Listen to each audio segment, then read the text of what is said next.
Hi friends, welcome back to ఉస్తా kitchen. ముందుగా అందరికీ వరలక్ష్మి వ్రతం శుభాకాంక్షలు. శ్రావణ మాసం వచ్చిందంటేనే ఒక్కొక్క రోజు ఒక్కొక్క ప్రత్యేకత ఉంటుంది. అన్ని రోజులు అందరికీ పాసిబుల్ అవ్వదు కదా పూజలు చేయడానికి. సో అలాంటప్పుడు వరలక్ష్మి వ్రతం రోజు ఇలా 9 ప్రసాదాలు అమ్మవారికి సమర్పించి పూజ చేస్తూ ఉంటాము. ఈ 9 ప్రసాదాలు మార్నింగ్ తక్కువ టైంలో ఎలా చేసుకోవాలనేది నేను ఈ వీడియోలో చెప్పాను. వీడియో లాస్ట్ వరకు చూసి మీరు కూడా తప్పకుండా ట్రై చేయండి. ఈ విధంగా చేస్తే మీకు టైం ఎక్కువ పట్టకుండా మార్నింగ్ హడావిడి లేకుండా క్విక్గా అయిపోతాయి ప్రసాదాలు అనేది. మనం అంతేకాకుండా పూజ చేసుకోవడానికి అమ్మవారి అలంకరణకు టైం ఎక్కువగా ఉంటుంది. సో మీరు తప్పకుండా వీడియో లాస్ట్ వరకు చూసి ట్రై చేయండి. ఇంతవరకు ఈ వీడియోని లైక్ చేయకపోతే లైక్ చేసి మన ఉస్తా కిచెన్ ఛానల్ని సబ్స్క్రైబ్ చేసుకోండి. మీరు లైక్ చేయడం వల్ల ఇంకొంతమంది ఫ్రెండ్స్కి వెళ్ళి వాళ్ళు కూడా చేసుకోవడానికి యూజ్ఫుల్ అవుతుంది. సో అందువల్ల లైక్ చేయండి. సో ఫస్ట్ మనం నైట్కు చేసుకోవాల్సిన ప్రాసెస్ కొన్ని ఉంటాయి. నైట్ టైము ముందు రోజు నైట్ పడుకోవడానికి ముందు ఇలా మినపప్పు నానబెట్టుకోవాలి. 1 గ్లాసున్నర మినపప్పు తీసుకున్నాను. ఈ మినపప్పు అనేది వడలకు రెండిటికి కలిపి నానబెడుతున్నానండి. సో ఇలా వాటర్ పోసి మినపప్పులో 2 టైమ్స్ వాష్ చేసుకొని వాటర్ పోసి పక్కన పెట్టుకుందాము. నెక్స్ట్ ప్రసాదం కోసము శనగలు నానబెట్టుకుందాము. ఈ శనగలు అనేది తాంబూలం ఇవ్వడానికి ప్లస్ ప్రసాదానికి రెండిటికి కలిపి నానబెట్టుకోండి. 1/3 గ్లాసు శనగలు తీసుకొని వాటర్ పోసి నానబెట్టుకోవాలి. ఇలా నైట్ నానబెట్టుకోవడం వల్ల మార్నింగ్ మనకు త్వరగా ఉడికిపోతాయి. తీసి పక్కన పెట్టుకుందాము. బూరెల కోసము 1/2 గ్లాసు శనగపప్పు తీసుకోవాలి. ఈ శనగపప్పు వాటర్ పోసి 2 టైమ్స్ వాష్ చేసుకొని వాటర్ పోసి మళ్ళీ పక్కన పెట్టుకుందాము. అదే బూరెలు వేసుకోవడానికి దోసపిండి కావాలి కదా. సో దానికోసము 1 గ్లాస్ రైసు 1/2 గ్లాసు మినపప్పు తీసుకుంటున్నాను. నేను ఇక్కడ రైసు మినపప్పు అనేది సపరేట్గా తీసుకుంటున్నాను. ఎందుకంటే మినపప్పు అనేది నేను పొట్టు మినపప్పు తీసుకున్నాను. మీరు గుండు మినపప్పు తీసుకున్నారు అంటే రైసు మినపప్పు 2 ఒకటే దాంట్లోనే వేసుకొని నానబెట్టుకోండి, ప్రాబ్లం లేదు. సో ఇలా సపరేట్గా తీసుకొని వాష్ చేసుకొని నానబెట్టుకోవాలి. ఇలా మనము వడలకి అండ్ శనగపప్పు దోసపిండికి అన్నిటికీ మనం ఇలా నానబెట్టుకొని ముందే పెట్టుకున్నామంటే మార్నింగ్ క్విక్గా అయిపోతుంది. సో ఇలా నానబెట్టుకుందాము. మార్నింగ్ లేసేసరికి మనకు పప్పు దినుసులు అన్నీ నానిపోయి ఉంటాయి. సో ఇవన్నీ పక్కన పెట్టేసి ఫస్ట్ మనం శనగపప్పు తీసుకోవాలి. శనగపప్పు మనకు విజిల్కి వేసుకుంటే త్వరగా అయిపోతుంది అన్నమాట. ఈ వాటర్ మొత్తం నీట్గా వాష్ చేసుకొని వాటర్ లేకుండా శనగపప్పు తీసుకొని ప్రెషర్ కుక్కర్లో వేసుకోవాలి. ఇలా వేసుకొని పప్పు మునిగేంత వరకు వాటర్ వేసుకోవాలి. 3 విజిల్స్ వచ్చేంత వరకు ఉడికించుకుంటే సరిపోతుంది. మనం నైటే నానబెట్టాం కాబట్టి చాలా త్వరగా ఉడికిపోతాయి. సో అంతలోపు మనము రైస్ నానబెట్టుకుందాము. పులిహోరకి అండ్ దద్దోజనానికి పరమాన్నానికి 3టికి కలిపి నానబెడుతున్నానండి ఈ రైస్ అనేది. సో 2 గ్లాసెస్ రైస్ తీసుకోవాలి. 2 గ్లాసెస్ రైస్ తీసుకొని వాటర్తో వాష్ చేసుకొని 2 టైమ్స్ మళ్ళీ 2 గ్లాస్ రైస్కి 4 గ్లాస్ వాటర్ వేసుకోవాలి. మీరు ఎక్కువ వాటర్ యాడ్ చేశారు అంటే పులిహోర అనేది మెత్తగా అయిపోతుంది. సో ఇలా 4 గ్లాసులు వాటర్ వేసుకొని ఉడికించుకుంటే మనకు కరెక్ట్గా సరిపోతుంది అన్నమాట. ఇలా తీసేసుకొని రైస్ పెట్టేసుకుందాము. అంతలోపు చింతపండు అనేది నానబెట్టుకోవాలి. పులిహోరకి 2 టైమ్స్ వాష్ చేసుకొని అండ్ చింతపండు మునిగేంత వరకు వాటర్ వేసుకొని పక్కన పెట్టేసుకోవాలి. నిమ్మకాయ పులిహోర అయితే ఇంకేం అవసరం లేదండి, చింతపండు నానబెట్టుకోవాల్సిన అవసరం లేదు. తర్వాత ప్రసాదం కోసము పెసరపప్పు కూడా పెడతాం కదా అమ్మవారికి. 1 స్మాల్ కప్పు పెసరపప్పు తీసుకొని వాటర్ పోసి నానబెట్టుకుందాము. రిమైనింగ్ చేసేలోపు మనకు పెసరపప్పు అనేది నానిపోతుంది.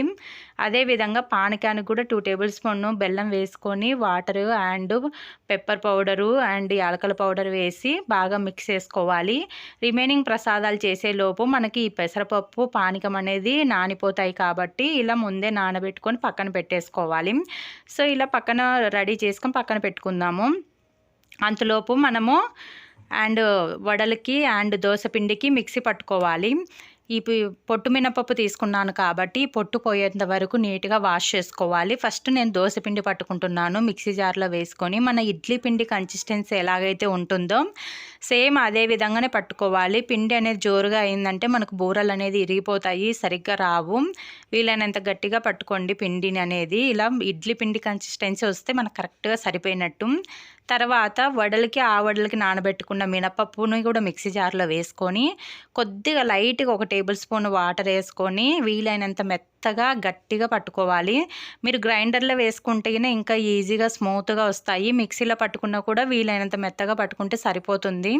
ఇలా మెత్తగా పట్టుకున్న తర్వాత ఒక బౌల్లోకి వేసుకొని బాగా బీట్ చేసుకోండి. ఇలా బీట్ చేయడం వల్లనే మనకు గారెలు అనేది పైన క్రిస్పీగా లోపల స్పాంజీ లాగా వస్తాయి. చూడండి ఇంత ఫ్లఫీగా ఉండాలన్నమాట. ఇలా బాగా కలిపేసుకొని పక్కన పెట్టుకుందాము. అంతలోపు మనకు శనగపప్పు కూడా ఉడికిపోయి ఉంటుంది. ఇలా వాటర్ అనేది కింద ఉన్న బౌల్లోకి పోయే విధంగా ఫిల్టర్ చేసి పక్కన పెట్టేసుకోవాలి. ఈ వాటర్తో మేము రసం చేస్తామండి, చాలా బాగుంటుంది. మీరు కూడా ట్రై చేయండి. జస్ట్ చింతపండు పులుసు ఉప్పు కారం వేసి చేస్తాం అంతే.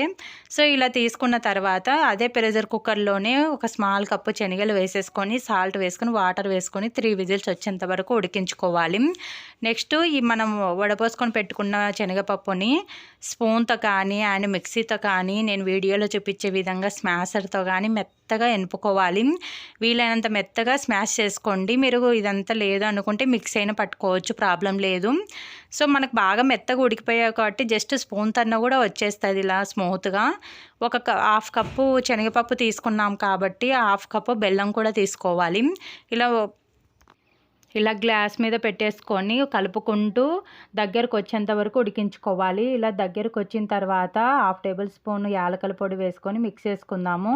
కొబ్బరి తురుము కూడా వేసుకోండి. ఇక్కడ క్లిప్ అనేది మిస్ అయిపోయింది. సో మీ దగ్గర కొబ్బరి తురుము ఉంటే అది కూడా వేసుకొని దగ్గరకు వచ్చేంత వరకు ఫ్రై చేసుకోవాలి. చూడండి ఈ కన్సిస్టెన్సీ వస్తే మనకు సరిపోతుంది. ఫ్యాన్ కింద పెట్టుకుంటే మనకు ముద్దలు చుట్టుకోవడానికి వీలుగా ఉండే విధంగా తయారవుతుంది. అంతలోపు మనకు రైస్ కూడా ఉడికిపోయి ఉంటుందన్నమాట.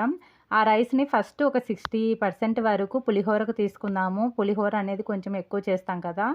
సో పులిహోరకి 60% రైస్ తీసుకొని ఒక పెద్ద ప్లేట్లోకి ఫ్యాన్ కింద పెట్టేసుకుంటే మనకి ఈజీగా రైస్ అనేది పొడి పొడిలాడుతూ చల్లగా అయిపోతుంది. తీసేసుకొని ఫ్యాన్ కింద పెట్టేసుకోవాలి. నెక్స్ట్ రిమైనింగ్ ఉన్న రైస్ని 20% దద్దోజనానికి అండ్ 20% పరమాన్నానికి పక్కన పెట్టేసుకుందాము. ఈ రైస్ను కూడా వేడిగా ఉన్నప్పుడు ఇలా స్మాష్ చేసుకోవాలి స్పూన్తో కానీ స్మాషర్తో కానీ. రైస్ అనేది చల్లగా అయిపోయిందంటే మనకు ఇలా మెత్తగా అవ్వదండి. వీలైనంత విధంగా వెంటనే మనకు వేడి మీదనే ఇలా స్మాష్ చేసుకోండి. తర్వాత పరమాన్నానికి ఒక గ్లాస్ మిల్క్ పోసుకొని ఇలా అంతా బాగా కలిపేసుకొని గ్యాస్ మీద పెట్టేసుకొని ఉడికించుకోవాలి దగ్గరకు వచ్చేంత వరకు. ఆల్రెడీ మనకు రైస్ ఉడికింది కాబట్టి త్వరగానే అయిపోతుంది. సో ఇలా దగ్గరకు వచ్చిన తర్వాత దీంట్లోకి ఒక స్మాల్ కప్పు బెల్లం వేసుకోవాలి. అదేవిధంగా ఫ్లేవర్ కోసము 1/2 టేబుల్ స్పూన్ యాలకుల పొడి వేసుకొని ఒకసారి అంతా బాగా కలిపేసుకోవాలి. ఈ బెల్లము యాలకుల పొడి అనేది ఫ్లేమ్ ఆఫ్ చేసుకొని వేసుకోవాలండి. ఇలా మొత్తం అంతా మిక్స్ చేసుకున్న తర్వాత మళ్ళీ లో ఫ్లేమ్లో పెట్టేసుకొని 2 మినిట్స్ ఉడికించుకుంటే మనకు ఆ బెల్లం ఫ్లేవర్ అనేది పట్టుకుంటుంది, రైస్కి సరిపోతుంది. ఈ కన్సిస్టెన్సీ ఉన్నప్పుడు ఫ్లేమ్ ఆఫ్ చేసి పక్కన పెట్టుకోవాలి. తర్వాత చింతపండు పులుసు మనం ఆల్రెడీ చింతపండు నానబెట్టుకున్నాం కాబట్టి వాటర్ పోసి ఇలా పులుసు చేసుకోవాలి. దీంట్లోకి పచ్చిమిర్చి సాల్ట్ అండ్ పసుపు వేసుకొని ఉడికించుకోవాలి. ఇది ఉడికేసరికి టైం పడుతుంది కాబట్టి మధ్య మధ్యలో కలుపుకుంటూ రిమైనింగ్ ప్రాసెస్ చేద్దాము. సో దీనికోసం టైం వేస్ట్ లేకుండా ఇది లో ఫ్లేమ్లో పెట్టుకొని కలుపుకుంటూ రిమైనింగ్ చేద్దాము. పెరుగన్నానికి కలిపెట్టుకున్న దద్దోజనానికి రైస్లో అండ్ సాల్ట్ మిల్క్ వేసుకొని బాగా మిక్స్ చేసుకొని ఒక 1/2 కప్పు కమ్మటి పెరుగు వేసుకోవాలి. ఈ పెరుగు ఇలా మొత్తం అంతా మిక్స్ చేసుకొని కన్సిస్టెన్సీ అనేది సరిపోకపోతే ఇంకొంచెం పెరుగు యాడ్ చేసుకోవచ్చు. ఇలా మొత్తం అంతా కలిపేసుకొని నెక్స్ట్ ఆవడలకు వేసుకుందాము. ఒక పెద్ద బౌల్ తీసుకొని 1 కప్పు కమ్మటి పెరుగు అండ్ సాల్ట్ వేసుకొని బాగా బీట్ చేసుకోవాలి. మన బటర్ మిల్క్ లాగా ఇలా బీట్ చేసుకొని ఇంకొక కప్పు వాటర్ యాడ్ చేసుకోవాలి. ఇలా వాటర్ యాడ్ చేసుకొని పక్కన పెట్టేసుకుందాము.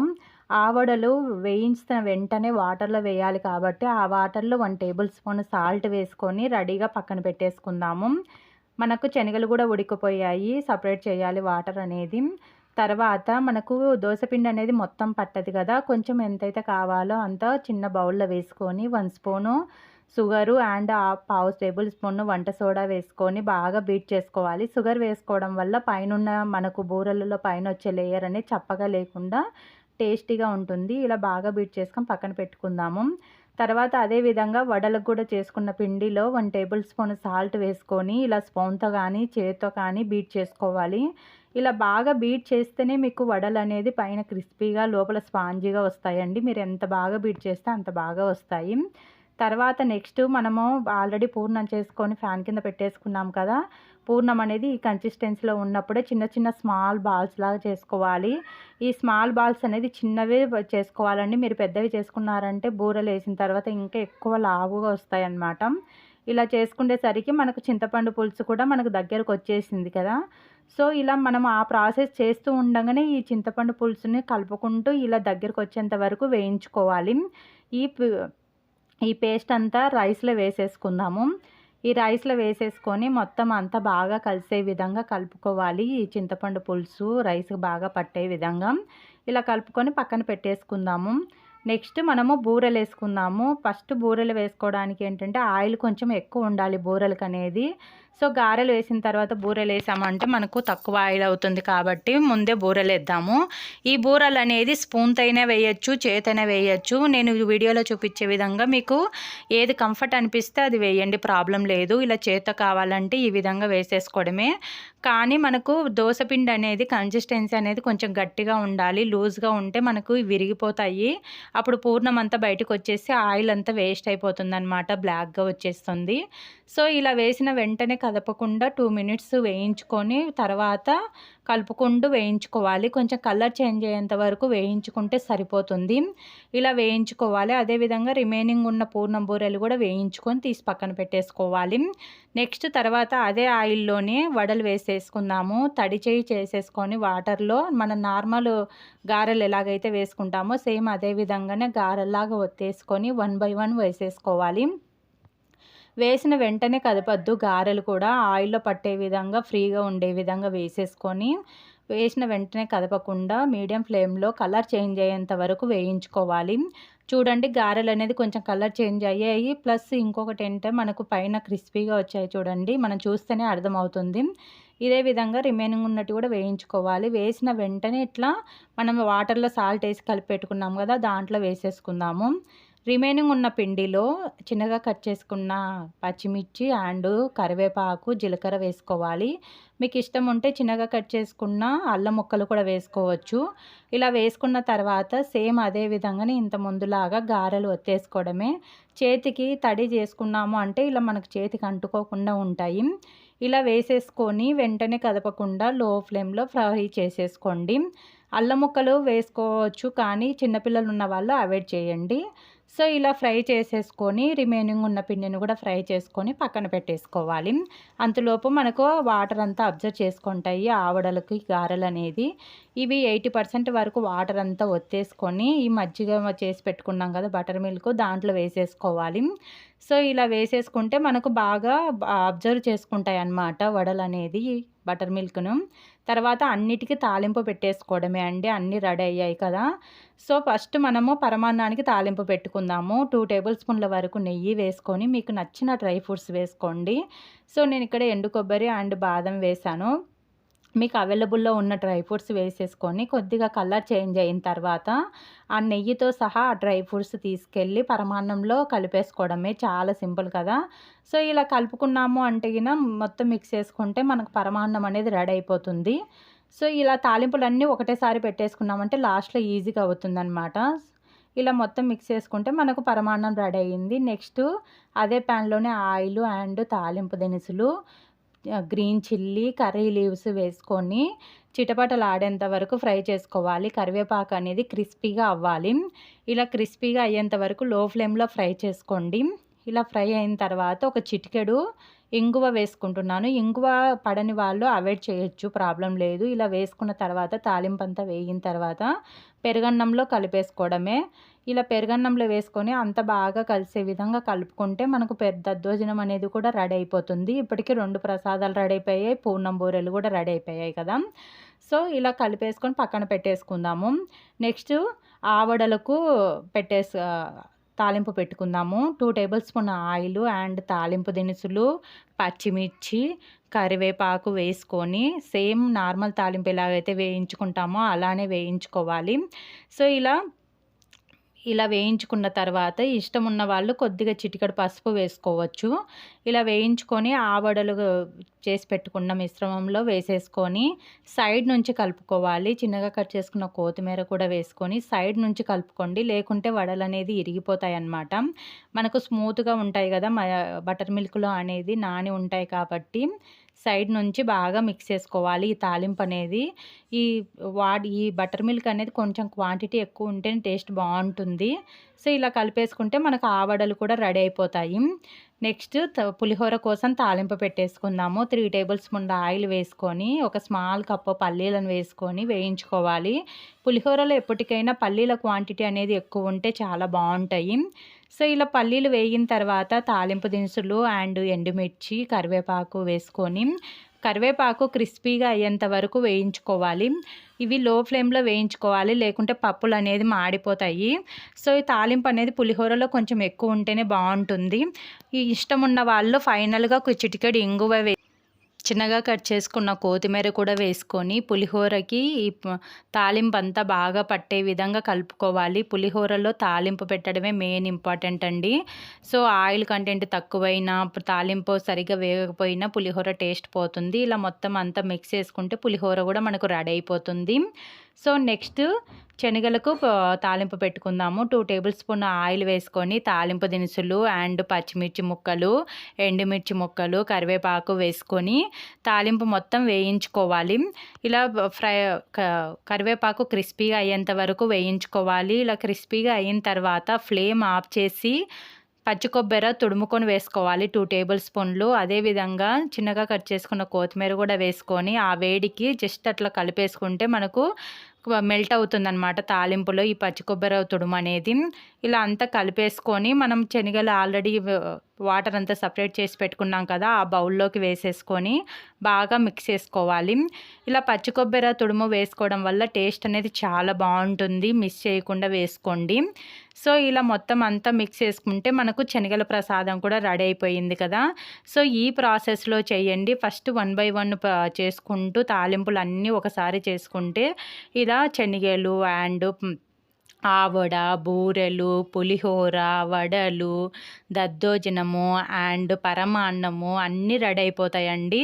ఇవన్నీ చేసే లోపల మనకు పెసరపప్పు నానిపోయి ఉంటుంది, పానకం కూడా రెడీ అయిపోయి ఉంటుంది. కాబట్టి ఈ 9 ప్రసాదాలు ఈ ప్రాసెస్లో చేయండి. మార్నింగ్ మీకు హడావిడి లేకుండా క్విక్గా అయిపోతాయి. సో, మీరు పూజ కూడా ప్రశాంతంగా చేసుకోవచ్చు. ఎక్కువ టైం దొరుకుతుంది. అదేవిధంగా చాలా సింపుల్గా కూడా చేసుకోవచ్చు. ఎక్కువ కష్టపడాల్సిన అవసరం కూడా ఉండదు. సో, మీకు ఈ వీడియో నచ్చినట్టయితే మీ ఫ్రెండ్స్ అండ్ ఫ్యామిలీ మెంబర్స్కి షేర్ చేయండి. అదేవిధంగా మీకు ఈ వీడియో యూస్ఫుల్ అనిపిస్తే మన ఛానల్ని లైక్ చేసి ఫస్ట్ టైం చూస్తున్న వాళ్ళైతే సబ్స్క్రైబ్ చేసుకోండి. ఇలాంటి మంచి మంచి హెల్దీ రెసిపీస్ కోసం మన ఉషితా కిచెన్ ఛానల్ని లైక్ చేసి సబ్స్క్రైబ్ చేసుకొని పక్కనున్న బెల్ ఐకాన్ని క్లిక్ చేయండి. Thank you for watching friends.